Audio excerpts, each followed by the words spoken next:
네, 오늘은 산업에 대한 이야기를 해보는 인더스트리 클럽 시간입니다. 함께 해주실 분은요, 리서치 아름의 최성환 대표님 모셨습니다.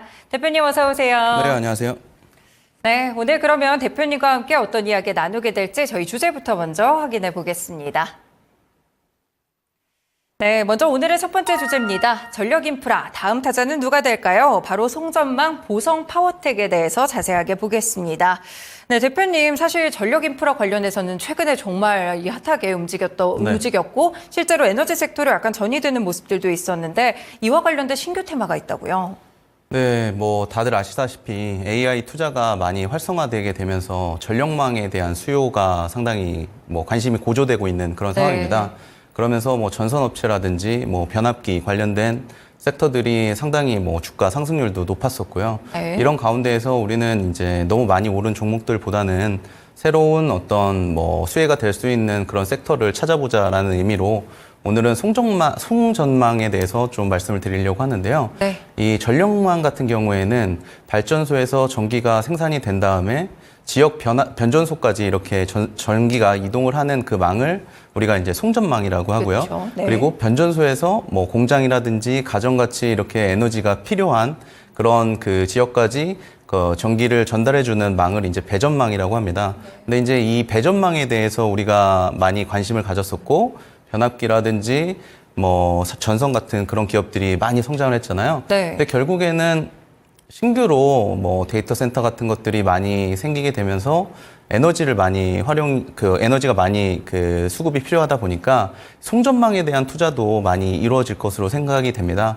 그래서 이런 송전망에 대한 관심들도 앞으로 고조될 수 있을 것으로 보고 있고, 이 보성 파워텍 같은 경우에 이 송전망에 위주가 되는 그런 제품군들을 확보를 하고 있어서 이런 부분들을 바탕으로 했었을 때 분명히 배전망 이상의 그런 투자 성과를 거둘 수 있다고 생각하고 있습니다. 네, 배전망 기업들이 워낙 좋은 주가 퍼포먼스를 보이다 보니까 이제는 송전망으로 살짝 관심을 옮겨와서 그 중심에 있는 보성 파워텍 조금 더 자세하게 알려드리겠습니다.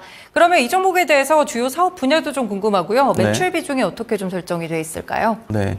일단은 어떤 제품을 하는지가 중요할 것 같은데요. 보성 파워텍은 이 송전망 구축에 필요한 필수 설비인 초고압 직류 송전에 필요한 그 철탑을 이제 생산을 하고 있는 회사라고 볼 수가 있습니다. 이 회사가 이제 철과 관련된 그런 구조물 같은 것들을 공급을 많이 하는데요. 변전소에서 사용되는 그 철 구조물 등을 생산하고 있고 원자력 발전소에 들어가는 철 구조물도 생산하고 있습니다. 그래서 대부분이 이 송전망 쪽에 들어가는 그 철 구조물 관련된 회사라고 봐주시면 될 것 같고요. 또 이제 전체 매출 비중에서 이 전력 산업들이 차지하는 비중이 67%, 그리고 상품이 차지하는 부분이 25%인데 이 부분이 이제 변압기라든지 전선, 그리고 이 기타의 전력 기자재들이 포함이 되는 부분이고요. 그리고 기타로 용역 같은 부분들이 한 8% 정도로 이 매출이 구성이 되어 있습니다.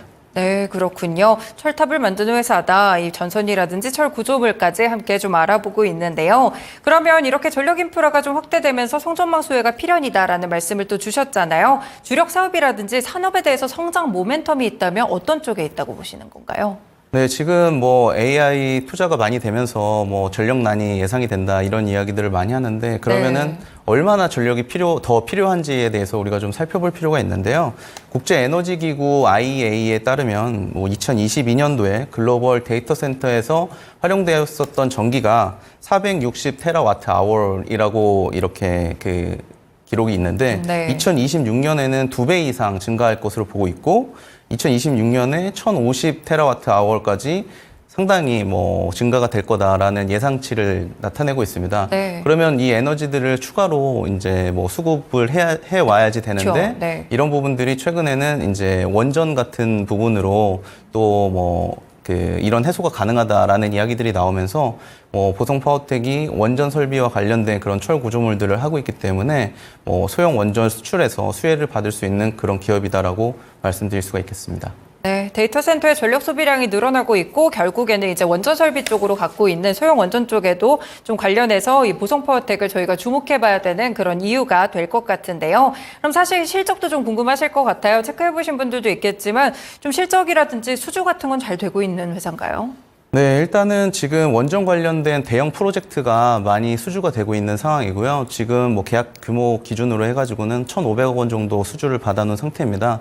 네, 해당 회사가 뭐 연간으로 매출액이 900억에서 1,000억 사이를 오갈 것으로 올해 예상이 되고 있기 때문에 네. 지금 뭐 이미 수주받은 물량이 1,500억이라고 하는 부분은 상당히 뭐 성장성이 안정적으로 담보돼 있다라고 말씀드릴 수가 있겠고요. 이런 부분들이 뭐 향후에 이제 이번 정권에서 소형 모듈 원전 같은 그런 그 어떤 수출 계획이라든지 이런 것들이 발표가 되게 된다면 뭐 추가적인 그런 모멘텀으로 작용할 수 있을 것 같습니다. 그리고 최근에 또 뭐 UAE 대통령이 방한이 맞죠. 지금 되어 있는 상태이기 때문에 네. 뭐 그 UAE에서 뭐 네옴시티 관련된 그런 프로젝트 안에서 소형 원전이 또 많이 활용이 될 수 있다는 이야기들이 나오고 있잖아요. 네. 그래서 이런 부분들이 이제 수출 성과로 이어진다고 하면 또 한 번의 그런 주가 레벨업이 가능하다 이렇게 말씀드릴 수가 있겠습니다. 네, 그렇군요. 또 원전과 관련돼서 최근에 모멘텀들이 상당히 불어오고 있으니까요. 보성파워텍이 잘 탈 수 있기에 좋은 시기가 아닌가 싶습니다. 그러면 이제 대표님이 보성파워텍에 대해서 투자 포인트 한 번 더 점검을 해주시고요. 적정 주가는 어느 정도라고 보실까요?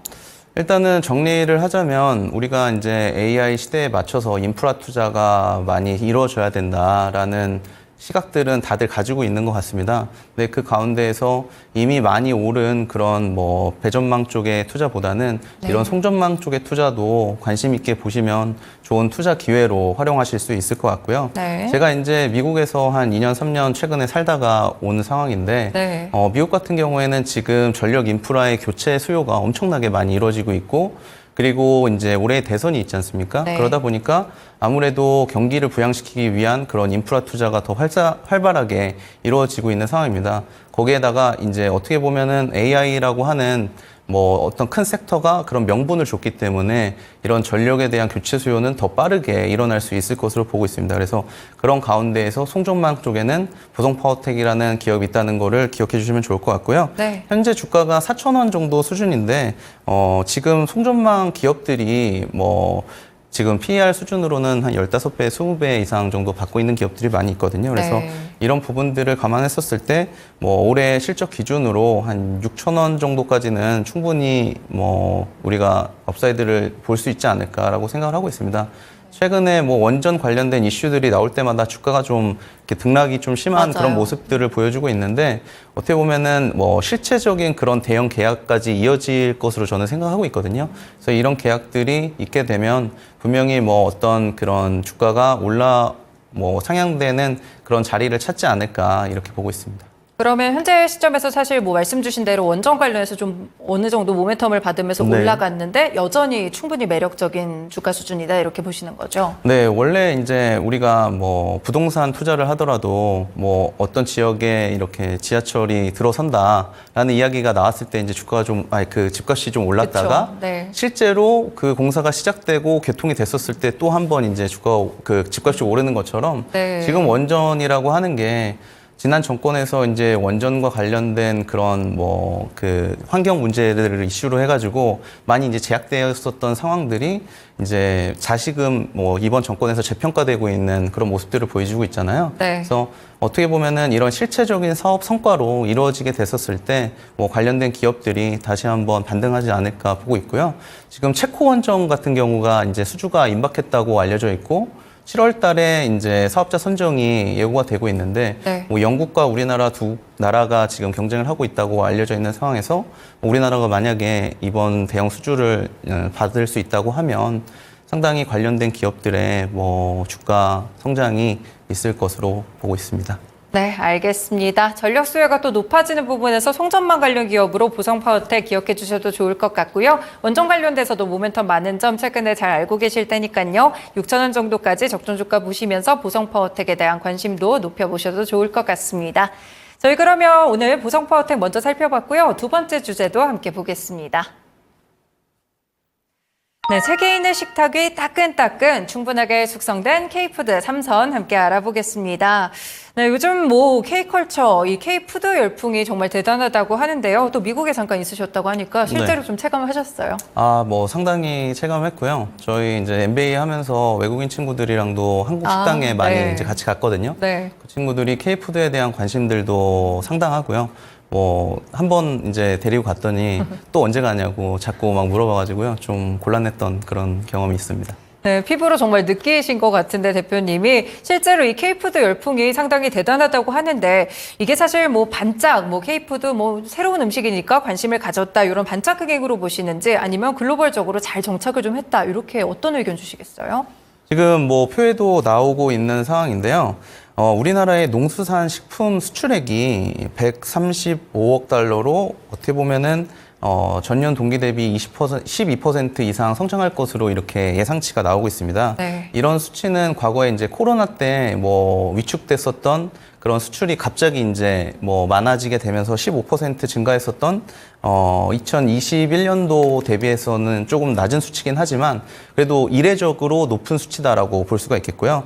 해외 시장에 이런 국내 식품들이 인기가 상당하다는 것을 의미를 하고 네. 어떻게 보면은 사람의 입맛이라고 하는 게 처음에 입맛이 바뀌기가 어렵지 한번 바뀌게 되면 장기화되는 그런 추세를 보이기 그쵸. 때문에 네. 어떻게 보면은 국내 이런 K푸드의 열풍들은 해외 시장에서 K푸드의 열풍들은 장기간 이어질 것으로 이렇게 생각을 하고 있습니다. 그렇죠. 사실 한번 맛들이기가 어렵지 맛있다고 느껴지면 계속 또 찾을 수가 있으니까요. 점차 네. 정착하는 모습의 그런 글로벌 이런 표까지 저희가 보면서 이제 글로벌적인 수요를 예측해 볼 수 있었습니다. 사실 요즘에 이제 제일 뭐 대표적으로 본다면 52주 신고가 경신했던 삼양식품의 경우에는 불닭 시리즈 이런 대형 어떤 네. 히트 상품을 갖고 있기도 네. 하잖아요. 근데 좀 작은 기업들, 중소형 네. 기업들도 이런 온기를 같이 낙수 네. 효과로 받을 수 있을까요? 일단은 뭐 말씀을 잘 해주셨는데 해외 시장에서 이렇게 K푸드의 인기가 높아질 수 있었던 거는 한국 시장 특유의 그런 뭐 매운맛이라든가 뭐 여러 가지 다양한 식재료를 사용을 한다고 하는 그런 뭐 건강성 뭐 이런 네. 것들이 이제 많이 그 부각이 되면서 거기에다가 최근에는 이제 HRM이라고 해가지고 간편 조리식들이 많이 나오고 하면서 어떻게 보면은 간편하게 요리가 가능한데 맛도 있고 그리고 가격까지 싸다고 볼 수가 있는 거거든요. 네네. 다른 식품인들에 비해서. 그래서 그런 부분들이 우리나라 K푸드의 인기에 한몫하지 않았나 그렇게 생각이 들고요. 네. 뭐 말씀드렸다시피 지금 뭐 불닭볶음면이라든지 냉동김밥서부터 시작한 이 K푸드의 열기가 어떻게 보면은 저는 이제 뭐 만두라든지 아니면 떡볶이 뭐 제빵 같은 그런 시장으로 확대될 수 있을 것으로 보고 있거든요. 그래서 네. 관련돼 있는 중소형주들도 관심 있게 보시면 좋을 것 같다라는 말씀을 드리고요. 네. 과거에는 이 외국인들이 미국에서는 특히 이 한국 관련된 그런 제품들을 사려고 하면 한국 마트에 이제 가게 됐었는데 네. 뭐 외국인들이 이제 한인 마트에 그렇게 뭐 최근 많이 이제 찾고 있다고는 하지만 뭐 접근성이 그렇게 좋지는 않거든요. 한인타운이 있지 않은 동네에는. 그렇죠. 그런데 최근에는 이제 월마트라든지 뭐 트레이더 조스 그리고 뭐 코스트코 이런 곳에서도 한국의 제품들이 많이 이제 입점이 돼가지고 판매가 되고 있기 때문에 이런 접근성이 많이 개선이 됐다는 점이 저는 가장 중요한 점인 것 같습니다. 그래서 네. 앞으로 수출량이 뭐 줄어들 거라는 예상은 거의가 하기가 어려울 것 같고요. 거의 이제 우상향하는 흐름으로 보여줄 수 있을 것 같고 그리고 최근에 이제 농심 같은 경우가 오늘도 기사가 나왔지만 신라면의 매출이 이제 한 60%가 해외 비중이다라는 이야기들이 나오고 있습니다. 네. 그러니까 과거에는 우리가 식품주라고 하면 경기 방어주라고 해서 내수에서만 맞아요. 판매가 네. 되는 그런 제품들로 이해를 했었는데 이제는 뭐 내수가 뭐 국내에만 있는 게 아니라 이제 제가 요즘에 이런 얘기를 하거든요. 뭐 글로벌 내수로 가는 그런 상황에 있다. 이제 뭐 우리가 잘 아는 나이키라든지 아디다스 같은 그런 브랜드들은 전 지구가 내수잖아요. 그쵸. 보면은 미국만 네. 내수가 아니라 그런 것처럼 이제 국내만을 내수로 보기가 좀 그러니까 더 성장성을 확대할 수 있는 그런 시기에 도달했다라고 볼 네. 수가 있고 이제 K푸드의 내수는 국내가 아니라 세계 시장을 타겟으로 하고 있다라는 부분들을 이해하시면 어떻게 보면은 뭐 지금 히트되는 상품들뿐만 아니라 다른 K푸드에도 관심을 많이 가져볼 필요가 있다고 말씀드릴 수가 있겠습니다. 네, 그렇군요. 실제로 대형 이 미국의 유통업체들에 입점하는 등 접근성도 높아지고 있고요. 수출량이 줄기가 어려운 것 같습니다. 이제는 내수주로 보기보다는 글로벌 내수주, 그리고 수출주로도 봐줄 수 있는 그런 K푸드가 되는 것 같은데 저희가 잘 아는 삼양식품이나 농심 이런 종목 말고 좀 네. 저평가된 K푸드 3선이 있다면 어떤 종목들이 있을까요? 네, 저희가 이제 뭐 말씀드렸다시피 뭐 제빵이라든지 떡볶이 그리고 이런 제품들이 앞으로 이제 많아질 수 있을 것으로 보고 있는데 여러 가지 기업들 가운데에서도 저희가 이제 저평가돼 있는 뭐 그 K푸드 삼선이라고 하면 신세계푸드라는 기업하고 네. 그리고 우듬지팜 그리고 서울식품 이렇게 3개 종목을 이제 골라본 상황입니다. 네. 네. 아, 그렇군요. 네. 신세계푸드나 우듬지팜, 서울식품 뭐 대표적인 제품들이 어떤 게 있나요? 네. 일단은 뭐 신세계푸드부터 먼저 말씀을 드리면 네. 신세계푸드는 신세계그룹의 종합식품 기업이라고 말씀드릴 수 있겠고요. 식품 제조, 그러니까 간편식 같은 것들을 제조를 하고요. 그리고 식자재 유통, 이 식자재 유통에는 이제 외식 사업 부분하고 가맹 사업 부분이 있는데 가맹 사업 부분 같은 경우에 이제 우리가 잘 아는 노브랜드 버거 매장을 이제 운영을 하고 있습니다. 네. 이게 이제 뭐 투자자분들이 조금 헷갈리실 수 있는데 얼마 전에 상장한 노브랜드는 이제 노브랜드 브랜드를 말하는 그렇죠. 거고 이 신세계푸드에서 하고 있는 노브랜드 버거는 가맹점 사업을 하고 있는 회사라고 봐주시면 되겠습니다. 네. 이 가맹 사업이 지금 상당히 확대가 되고 있으면서 전국에 244개의 그런 매장을 운영하고 있을 정도로 뭐 성장률도 계속적으로 높아지고 있는 상황이고요. 그리고 이 식자재 유통 사업 같은 경우에는 이제 뭐 최근에 그 아파트에 프리미엄 아파트에서 조식 서비스를 많이 하고 있지 않습니까? 네. 그래서 이 조식 서비스들을 위주로 성장성이 많이 확대되고 있는 사업인데 과거에는 이제 그 아이들 급식을 하면서 이제 급식 사업으로 많이 알려져 있지만 네. 최근에는 이제 급식 사업들보다는 이런 그 프리미엄 아파트의 조식 서비스 사업에서 성장성을 많이 확대하고 있는 그런 기업이다라고 볼 수가 있겠습니다. 네. 그리고 추가적으로 말씀드릴 부분이 이제 냉동만두 제조 기업이라고 자회사 세린식품이 있고요. 뭐 이 부분이 제가 아까 말씀드린 그 냉동만두가 해외에 좀 많이 지금 팔리고 있는 상황이기 때문에 네. 수혜를 받을 수 있는 부분이다라고 말씀드릴 수 있겠고 또 다른 체인 사업인 스무디킹 코리아도 운영을 하고 있고요. 그리고 식물성 대체육이라고 할 수 있는 그 뭐 대체육 그러니까 고기를 대신할 수 있는 그런 식물성 원료로 만든 대체육 사업을 하고 있는 그 베러미트라는 브랜드를 확보하고 있습니다. 네, 그렇군요. 우듬지팜은 어떤 기업일까요? 네, 우듬지팜 같은 경우에는 이 스마트팜 사업을 위주로 하고 있는 회사고요.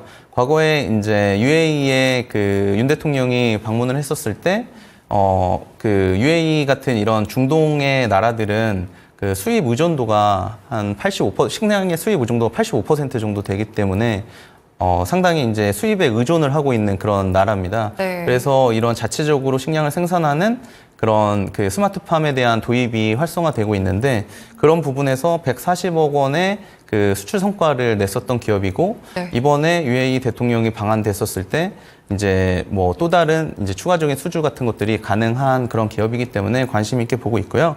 해당 기업이 이제 토마토를 위주로 생산하거든요. 네. 근데 이 토마토가 해외 시장에서도 많이 판매가 되고 있어서 뭐 K푸드의 그런 성장세와 맞춰서 또 수출 비중이 늘어날 수 있다고 말씀드릴 수가 있겠습니다. 네, 그렇군요. 저희 일단 세 가지 기업들 신세계푸드, 우듬지팜, 서울식품까지 함께 좀 살펴봤고요. 마지막으로 사실상 K푸드 최대 수출국 입맛이 좀 비슷한 아시아 시장이 아니고 요즘은 미국으로 가고 있는데 또 미국에서도 더 넘어서 중동이나 인도까지도 좀 섭렵을 하려는 것 같아요. K푸드에 대해서 흥행력 확장에 대한 부분은 어디까지 보실까요?